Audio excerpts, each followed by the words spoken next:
Hola chicas, hola a todos, bienvenidos a una nueva clase de la materia técnicas de abordaje en adicciones. En este caso vamos a proseguir con los contenidos del video anterior. Estamos trabajando, recuerden, en la unidad 3, la bibliografía de Enrique Cheburúa, Adicciones sin sustancias o las nuevas adicciones, adicciones sin sustancias. Como les dije, el texto es Las nuevas adicciones de Enrique Cheburúa.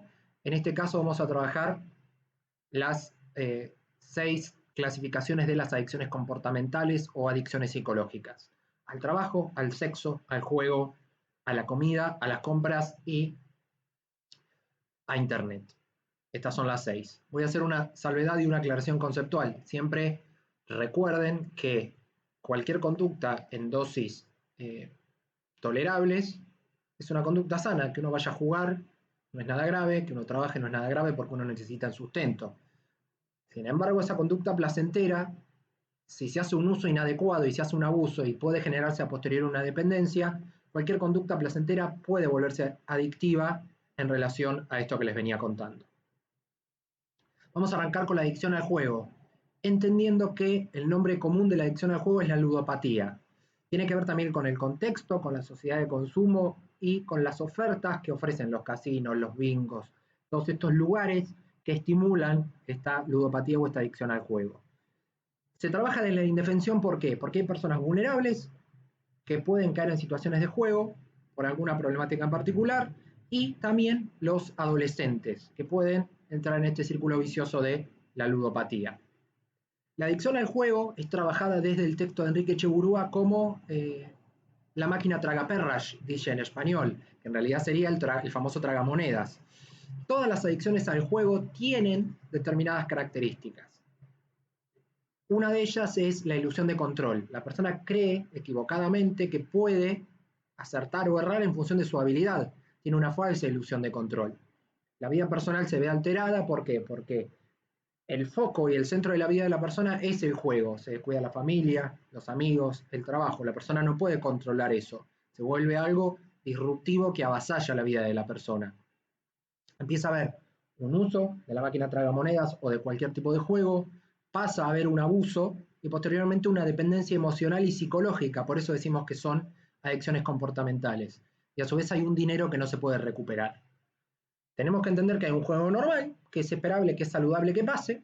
Tenemos un punto intermedio donde se empieza a generar un abuso y después pasa lo que se conoce como juego patológico. Empieza a haber una dependencia. ¿Cómo yo determino, desde mi rol como agente de la salud mental, que hay un juego normal y hay una transición hacia un juego patológico? Viendo que la persona gasta más de lo que pensó que iba a gastar. Empieza a apostar para tratar de recuperar lo que perdió. Y sigue jugando incluso cuando ha perdido. Nosotros veníamos trabajando en el primer parcial de adicciones las cuestiones que tienen que ver con las creencias y los esquemas alrededor de las conductas adictivas y de las adicciones con sustancias. Acuérdense que lo central es entender la relación que tiene la persona con el tóxico. Trabajar está bien, jugar está bien, tener sexo está bien, ahora hay que ver en qué medida eso termina siendo perjudicial. ¿Por qué digo que se suceden distorsiones cognitivas en la adicción al juego? En primer lugar, los problemas se niegan o se minimizan, eso es una distorsión cognitiva. Otra distorsión cognitiva es la ilusión de control, que era esto que les venía explicando antes. Los recuerdos selectivos, solamente las personas piensan cuando ganaron en el juego, no piensan cuando perdieron, por eso son los recuerdos selectivos. Se le quita relevancia a las pérdidas y todo lo amargo se reprime, solamente se recuerda cuando ganaron. Eso también genera una conducta compulsiva y una adicción comportamental después. Las personas que tienen un juego compulsivo o alguna adicción al juego tienen distintas causas, motivaciones o impulsos para caer en esa situación. Primero el querer ganar plata, después olvidarse de los problemas. Esta cuestión que vimos en el primer parcial de la búsqueda de sensaciones, esto de obtener elevados niveles de excitación. O, como les decía, de las búsquedas de sensaciones, esto de, bueno, estar embolado, aburrido y querer vincularse, y así se empieza con el juego compulsivo. Una vez que la persona entra en el circuito de juego compulsivo, se empiezan a dañar distintos ámbitos o distintas esferas. La persona puede querer robar, entonces va a desafiar y a transgredir la ley. No le va a dar la atención necesaria a la pareja, a los hijos, va a tener poco tiempo para vincularse, puede que haya una politoxicomanía, es decir, que haya una adicción sin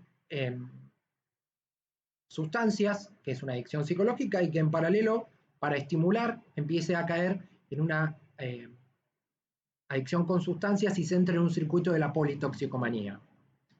Empieza a rendir mal en el trabajo porque está todo el tiempo, esa creencia, ese esquema, ese pensamiento automático está centrado en el jugar y la persona no puede pagar sus deudas y empieza a sentirse deteriorada.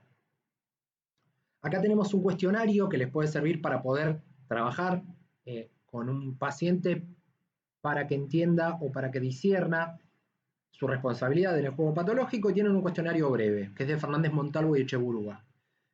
Lo que podemos criticar de este cuestionario es que si la persona dice que sí a 2 o más de estas 4, la persona es probablemente un jugador patológico. ¿Cree usted que tiene o ha tenido alguna vez problemas con el juego? Tiene que ver con que la persona se haga responsable de eso que le pasa. Tienen este cuestionario breve como una técnica de abordaje para poder empezar a trabajar como acompañantes terapéuticos, como profesionales de la salud mental, psicólogos y demás, pueden trabajar el juego patológico con este cuestionario. Ahora vamos a pasar a la adicción al sexo. Piensen que la adicción al sexo, en general, según la investigación de Enrique Echeburúa, los hombres somos los más afectados por la adicción al sexo. La persona no puede controlar esa impulsividad de la penetración, de la eyaculación. Hay una cuestión compulsiva respecto del coito y del acto sexual en sí. Todo el tiempo se le presenta a la persona pensamientos automáticos sobre el tema. Todo el tiempo está pensando sobre sexo. ¿Cómo definimos la adicción al sexo? Como una urgencia biológica no reprimida. Es un apuro corporal que no se puede reprimir, es un impulso. La persona que tiene adicción al sexo busca la penetración, la eyaculación, sin ternura, sin comunicación. Es un acto compulsivo que busca gratificación todo el tiempo. No lo puede dejar de hacer la persona. La persona vive con culpa, está viviendo una vida sexual en secreto. ¿Qué características tiene esta adicción al sexo, según Enrique Echeburúa? Son conductas no deseadas. La persona no puede lidiar con eso, entonces, ¿qué pasa? Es una cuestión más de impulsividad, entonces eso empieza a interferir su vida diaria. La persona puede tener relaciones con un montón de seres humanos y puede tener ETS o las enfermedades de transmisión sexual, sífilis, gonorrea, HIV, lo que sea. Empieza a sentir culpa por todo eso que le pasa. Se separa de la pareja no queriendo separarse de la pareja porque no puede tener en control de la situación. Y el sexo a la larga no tiene que ver con una cuestión de disfrute, sino que tiene que ver con el alivio de un malestar, como pasa en todas las adicciones. En este tipo de adicción pueden haber otras conductas asociadas. Una es la masturbación compulsiva, la búsqueda del autoerotismo todo el tiempo presente. Buscar distintas parejas o distintos amantes para lograr penetrar y eyacular. También se frecuentan prostíbulos o teléfonos eróticos, las famosas líneas telefónicas que ya son un poco antiguas. Piensen que este texto fue escrito hace un par de años ya. Y el tema de los prostíbulos, porque es la búsqueda constante de tratar de satisfacer esa urgencia biológica. Y la cuestión obsesiva respecto del sexo, es todo el tiempo estar pensando en sexo. Todas estas conductas están presentes en la adicción al sexo. Pero hay que tener en cuenta ciertos signos alertadores de esta situación. En el trabajo pueden empezar los hechos de acoso sexual, puede entrar en el circuito de la sexualidad comprada, dice Enrique Echeburúa, en cuanto a la prostitución, a las líneas eróticas, las conductas sexuales anónimas, intimar con desconocidos, en encuentros intensos y breves, y empezar a no poder controlar las fantasías propiamente dichas, lo cual termina siendo un problema. Otro perfil que tiene que ver con la cuestión de la adicción al sexo es muy parecido a lo que vimos en Psicopatología 3 con el retrato robot. Es como el perfil de la persona que tiene una adicción al sexo, que sería el obsexo. Todas estas características son las que tienen las personas que tienen una adicción al sexo, que están enganchados al sexo. Es un neologismo. Por eso es el obsexo, como que tiene una obsesión por el sexo. Tiene que ver con algo reiterativo, obsesivo, que aparece todo el tiempo. Tiene que ver con el aumento de la ansiedad, la cuestión de la depresión, y también va a tener que ver con qué? con una cadena de penetración y eyaculación, sin ternura, sin caricias, es un acto compulsivo de descarga que se vive en secreto y con culpa, cual termina siendo un problema.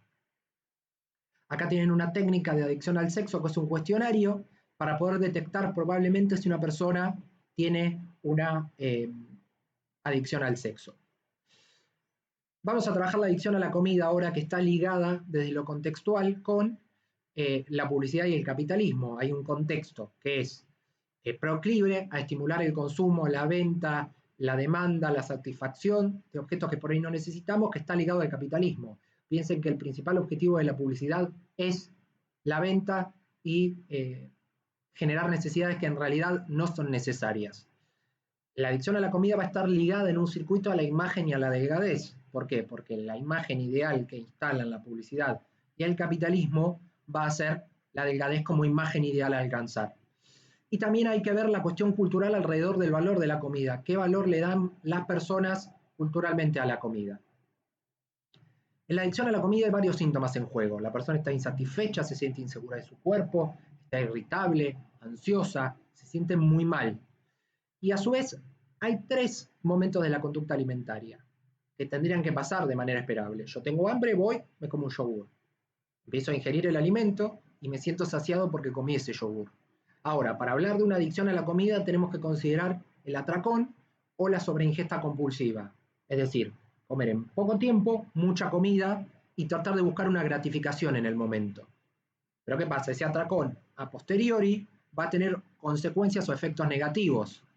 La persona se va a sentir mal al acordarse que se clavó una docena de empanadas, va a sentir un desasosiego psicológico, va a sentir culpa, tristeza, su autoestima va a bajar pese al momento de gratificación y de euforia que le genera la ingesta de comida. La persona no va a tener el control de la situación y a su vez va a sentir pesadez, sueño, dolor abdominal. Todo eso va a generar un malestar en el cuerpo, lo cual termina siendo una complicación en la situación. Y en general esta sobreingesta compulsiva viene acompañada de obesidad. Es muy importante, al hablar de la adicción a la comida o de la compulsión a comer, diferenciarlo con la bulimia. La bulimia tiene que ver con hambre de buey, la persona tiene atracones, pero la persona que tiene bulimia tiene un ciclo. ¿Cuál es ese ciclo? Atracón, culpa, purga. Atracón, culpa, purga. Automáticamente la persona tiene un atracón, siente culpa por ese atracón y trata de generar una purga para limpiar ese atracón que tuvo. Las conductas de la bulimia que no están presentes en la adicción a la comida son estas 4 que están acá. Los vómitos, la ingesta de laxantes o diuréticos o el ayuno, la imagen corporal distorsionada, como está en la bulimia, y la preocupación morbosa por el peso. Estas 4 características son propias de la bulimia y no están en la adicción a la comida. Acá tenemos un test que armó Enrique Echeburúa sobre la adicción a la comida, que tiene 5 preguntas y si la persona responde que sí a 2 o más, la persona es un probable adicto a la comida. La idea es que puedan administrar este cuestionario para empezar a trabajar y poder abordar directamente qué es lo que le pasa a la persona en su relación tóxica con el alimento. Ahora vamos a pasar en cuarto lugar a la adicción a las compras, que está ligado al tema de la adicción a la comida. ¿Por qué? Por esta cuestión del capitalismo, la publicidad, la sociedad de consumo. Si yo consumo y me compro una mochila cara, un celular caro, si formo parte de una sociedad de consumo y entiendo que no hay una diferencia entre el ser y el tener, como diría Erich Fromm, voy a sentir que si tengo tal celular voy a ser superior al resto y me voy a sentir mejor. Todos compramos cosas, se nos rompe la notebook, compramos una notebook, se nos rompe un celular, compramos un celular, compramos ropa. Comprar es una rutina, pero si uno no tiene control y es impulsivo al momento de comprar, automáticamente puede paulatinamente caer en una adicción a las compras. ¿Cómo se puede definir la adicción a las compras? Como una necesidad constante de adquirir objetos innecesarios. Es todo el tiempo necesitar algo que en el fondo no necesito. Tiene que ver con la búsqueda de gratificación o de aliviar ese malestar. Esa gratificación, ¿cómo se logra? Con el propio proceso de compra.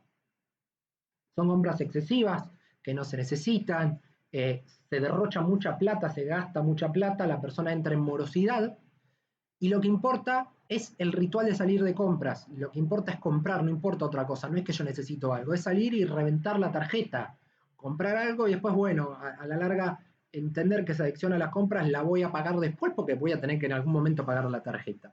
Esos consumos no planificados a la larga desbordan la economía de la persona. Tenemos que trabajar 3 suposiciones sobre la adicción a las compras que son importantes de abordar.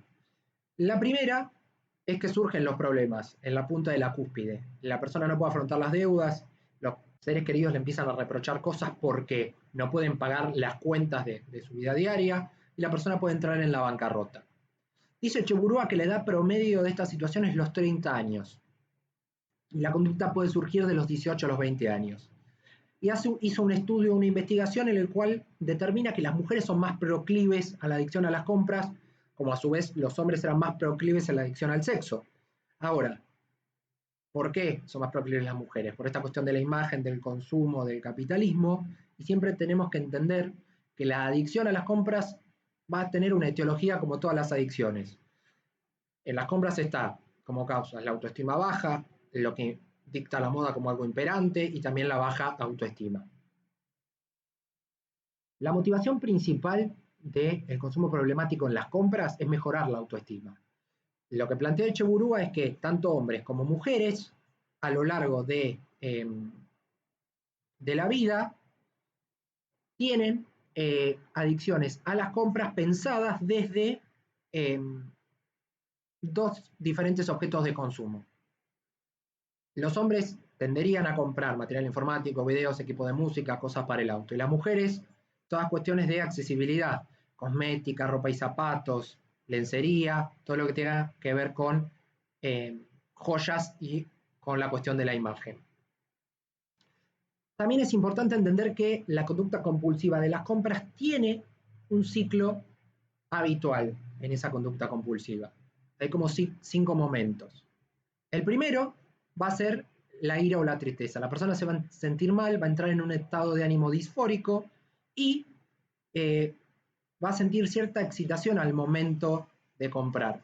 Esa excitación va a llevar a que la persona compre objetos banales, innecesarios, superfluos, que se arrepienta después y se sienta mal por lo que gastó y va a sentir que no tuvo el control de la situación. Y a su vez viene este ciclo nuevamente para superar el malestar. De la ira pasamos a la excitación, de la excitación al placer y del placer al arrepentimiento en ese ciclo o en esa situación de repetición. Son conductas repetitivas las compras compulsivas. Son soluciones fallidas que tenemos que analizar en función de los factores de riesgo y de protección. Una persona sin recursos económicos o con pocos recursos económicos va a tener más problemas para poder afrontar esas compras compulsivas. Y en general esto viene asociado a otro tipo de trastornos. La ansiedad, la depresión, la bulimia, el atracón y la obesidad. Siempre hay que ver la comorbilidad y la relación directa con otras toxicomanías o con otras adicciones. En este caso tienen un test de adicción a las compras para poder abordar cómo poder detectar si una persona tiene adicción a las compras desde la mirada de Cheburúa. Tienen 5 preguntas, de 2 o más para arriba de manera positiva podemos suponer que la persona tiene una probable adicción a las compras. En quinto lugar vamos a trabajar la adicción al trabajo, justamente vamos a abordar la adicción al trabajo. El trabajo en dosis sanas tiene que ver con el éxito, el estatus, ligado nuevamente a la idea de sociedad de consumo. Todos tenemos que trabajar, tenemos que elaborar y tener un trabajo para poder sustentarnos, porque el trabajo nos puede dar éxito, estatus, posicionamiento. Sin embargo, lo complicado es que mucha gente, como diría Killinger, la ve a la adicción al trabajo como algo positivo, y trabaja todo el día. El problema está en lo que la persona deja por el trabajo. ¿Por qué? Porque la adicción al trabajo en el fondo es una implicación y una repetición que es progresiva, desadaptativa y excesiva. Se produce todo el tiempo una desadaptación y una focalización solamente en el trabajo. Se pierde el control y no se puede focalizar en la vida cotidiana, en la familia, en los vínculos, en el ocio, tomarnos el tiempo para descansar y en la propia salud. La adicción al trabajo va a tener ideas sobrevaloradas. ¿De qué? Del éxito, del poder y del dinero. La persona sobreestima eso. ¿Por qué? Porque piensa que el trabajo le va a dar autoestima, que va a reforzar socialmente su postura. Y la adicción al trabajo es una actitud excesiva frente a la tarea. Es la persona que se sobreimplica además en lo laboral. ¿Cómo se produce o cuáles son las características principales de la adicción al trabajo? En primer lugar, la implicación excesiva en el trabajo. Esta cuestión del pensamiento y la cuestión impulsiva a trabajar por presiones internas. Pero a su vez la persona sufre de la adicción al trabajo. No es que está disfrutando de trabajar, sino que termina siendo esclavo de una repetición. Dentro de esa repetición va a buscar prestigio, va a buscar poder, y en el fondo la etiología de esa adicción al trabajo es la sensación de inferioridad y ese miedo a fracasar. Todo este circuito y todas estas características van a apuntar a qué? A pensar que se producen interferencias en la salud física, la felicidad y en la familia, lo cual termina siendo una complicación también. ¿Cuáles son las consecuencias negativas de la adicción al trabajo? Los vínculos familiares van a estar deteriorados, la persona se va a aislar, va a tener poco humor, todo lo que no sea productivo se va a descartar, se va a dejar de lado. Toda la cuestión sexual va a ser rígida, no va a ser espontánea y puede incluso la persona entrar con problemas cardíacos. Hay un montón de consecuencias negativas respecto de la adicción al trabajo. Según Alonso Fernández, hay una secuencia evolutiva de esta adicción al trabajo, que se parte en 4 secuencias. En la primera, la persona empieza a ser autoritario con la familia y con el entorno. La persona se empieza a estresar, la capacidad laboral se empieza a deteriorar, puede haber una politoxicomanía porque la persona empieza a consumir sustancias para poder sostenerse en pie, para poder trabajar, pero la persona puede entrar en un cuadro depresivo, puede tener alguna enfermedad psicosomática, generar algún consumo de alcohol y en cuarto lugar, puede hasta morirse por esta adicción al trabajo o tener algún infarto. Este circuito o esta secuencia evolutiva es la que plantea Alonso Fernández que pasa en la adicción al trabajo. Sumamente importante trabajar desde la salud mental y entender en qué secuencia está ubicada la persona. La adicción al trabajo tiene ciertas características. ¿Cuáles son esas características? Como les dije, se sobrevalora el éxito, el dinero y el poder. La persona está sola, entonces el trabajo viene a tapar esa carencia y una soledad afectiva. Y empiezan a haber ciertas complicaciones. Respecto del abuso de alcohol, la persona empieza a comer o empieza a tomar estimulantes para tratar de rendir en el trabajo. Siempre hay que diferenciar desde Porter los hábitos laborables sanos y la adicción al trabajo. Este cuadro lo sintetiza bien. Una persona que tiene conducta para poder trabajar se dedica al trabajo de manera puntual. Puede tener sentido de responsabilidad, se identifica con el trabajo y controla su actividad. Eso sería algo que tiene que ver con la conducta laboral. Un hábito sano tiene que ver con que es responsable, de fiar, es comprometido, está implicado, responsable, se siente orgulloso. Ahora, la adicción al trabajo va a ser grave, ¿por qué? Porque va a empezar a justificar el exceso de trabajo, al quedarse después de hora, en responder mails a las 3 de la mañana, tener una incapacidad para equilibrar lo personal con lo laboral. ¿Por qué? Porque la autoestima tiene que aumentarse, pero en dosis sanas. Si uno evita el contacto con los demás por esa sensación de soledad y se refugia en el trabajo, esto va a terminar siendo un problema. Acá tienen otro test de la adicción al trabajo. Si la persona dice que sí a 4 como mínimo de estas 12, la persona es una persona que probablemente tenga una adicción al trabajo, sea un workaholic. Nos queda la anteúltima adicción, que es la adicción a Internet, que tiene que ver con un uso anómalo de los tiempos de conexión. La persona está conectada todo el día, que es muy común este uso de las nuevas tecnologías de manera excesiva. ¿Qué satisface esta adicción a Internet? Dos necesidades: la estimulación solitaria, el uso de alguna plataforma, alguna red o algún chat, y la búsqueda de una interacción social a través de un medio que no sea el canal visible o el cara a cara. Internet en sí no genera adicción, lo que genera adicción son los formatos que están disponibles en el uso de Internet. ¿Cuáles son esos formatos? Los chats, los foros de discusión, el mail, las páginas web, los juegos online. Siempre hay que ver las adicciones psicológicas o comportamentales en relación a otras adicciones. Al sexo, al juego, porque una persona puede tener una adicción al sexo y masturbarse frente a una cámara de manera repetida, poder jugar online también, o una adicción a la compra, meterse en algún portal de compras y empezar a comprar, o entrar en contacto con alguna red de pedofilia, o por esta cuestión de la adicción al sexo o esta cuestión de la masturbación compulsiva puede erotizarse mirando cuerpos desnudos o situaciones de coito a través de las páginas de internet. ¿Qué síntomas tenemos que tener en cuenta para detectar que una persona tiene adicción a internet? corroborar los mails todo el tiempo, la dependencia gradual, empezar a consumir cuestiones de Internet y las cuestiones que tengan que ver con el consumo y lo económico se le van de las manos, empieza a buscar la satisfacción inmediata, está todo el tiempo dependiendo de la computadora y se aísla del entorno, no le da pelota a lo familiar, a lo social, a lo laboral, está focalizado en estar todo el tiempo en la computadora. Todo eso va a generar un deterioro de las relaciones afectivas. ¿Qué síntomas y otros signos tenemos que tener en cuenta para abordar la adicción a Internet? Dormir poco, descuidar los vínculos, quejarse, algún familiar, algún jefe de que está todo el tiempo la persona conectada y no le da pelota, estar todo el tiempo en Internet o estar todo el tiempo en la computadora, y engañarse la persona de que va a salir unos minutos y después la realidad es que nunca se deja de conectar. Es muy importante analizar los factores de riesgo y de protección alrededor del uso de Internet. Uno de los factores a tener en cuenta es la vulnerabilidad psicológica. Si la persona está vulnerable, automáticamente ¿qué va a pasar? Va a tener una mayor exposición y el riesgo va a ser mayor. Si la persona está aburrida, no tiene finalidades en la vida, está todo el tiempo en la computadora, y va a ser muy importante y el riesgo va a ser alto en cuanto a la adicción o al uso excesivo de Internet. La persona quiere buscar sensaciones nuevas, niega la dependencia y a su vez la autoestima adecuada está ausente. La persona se siente tan mal que encuentra en la Internet o en Internet un refugio para poder sentirse menos solo. ¿Por qué? Porque la vida real tiene dificultades para vincularse o es tímida. La vulnerabilidad psicológica tiene que ver con esto que les decía antes. La persona es introvertida, tiene baja autoestima, es tímida, tiene fobia social, se dispersa, se distrae, o también puede tener con esta cuestión de la comorbilidad o de la presencia de alguna politoxicomanía, adicción a alguna sustancia, al trabajo. Siempre hay que ver una relación directa. Si bien la comorbilidad en las adicciones psicológicas es más baja, puede ser que esté presente, o algún cuadro de depresión.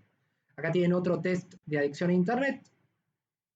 Hay que ver si la persona responde de 0 a 3, no tiene problemas de uso de Internet. Si responde de 4 a 6, hay un riesgo. Si responde de 7 a 9, ya hay un problema y la persona tiene una potencial adicción a Internet, tal como lo están viendo en este cuestionario, que es de Enrique Cheburúa.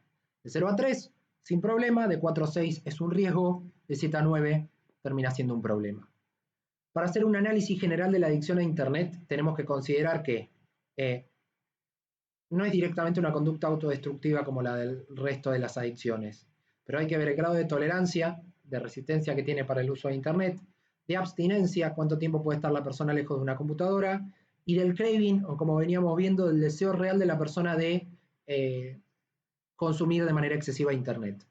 Siempre tiene como dos grandes etiologías: la sensación de soledad, Internet viene a tapar ese vacío, una cuestión más psicopatológica o de algún tipo de estructura o de psicopatología. Puede haber problemas de pareja, problemas familiares que orillan a la persona a refugiarse en Internet. También es importante entender que puede haber una relación de politoxicomanía con otras sustancias, como les dije, y hay que ver el uso de Internet en las personas que se sienten vulnerables. ¿Qué es lo que vamos a ver la próxima clase? Vamos a trabajar el tratamiento de las adicciones comportamentales. Vamos a trabajar la exposición a estímulos, el control de los conflictos, vamos a ver qué pasa con el tema de la ansiedad, vamos a ver las distracciones cognitivas, vamos a ver ejercicios, estrategias de intervención, actividades lúdicas, vamos a ver cómo trabajar, más allá de los cuestionarios, cómo trabajar cada una de estas técnicas de abordaje para eliminar los pensamientos automáticos y después paulatinamente generar un nuevo proyecto de vida. Y voy a cerrar con esta frase de Ralph Nader que dice: la adicción nunca debería ser tratada como un delito, debe ser abordada como un problema de salud. Desde ya, muchísimas gracias por tomarse el tiempo de ver este video. Espero haber sido claro en el desarrollo de los contenidos. La próxima clase vamos a ver propiamente las técnicas de abordaje de estas adicciones comportamentales más allá de los cuestionarios. Desde ya les agradezco su presencia. Será hasta el próximo video. Chau, chau.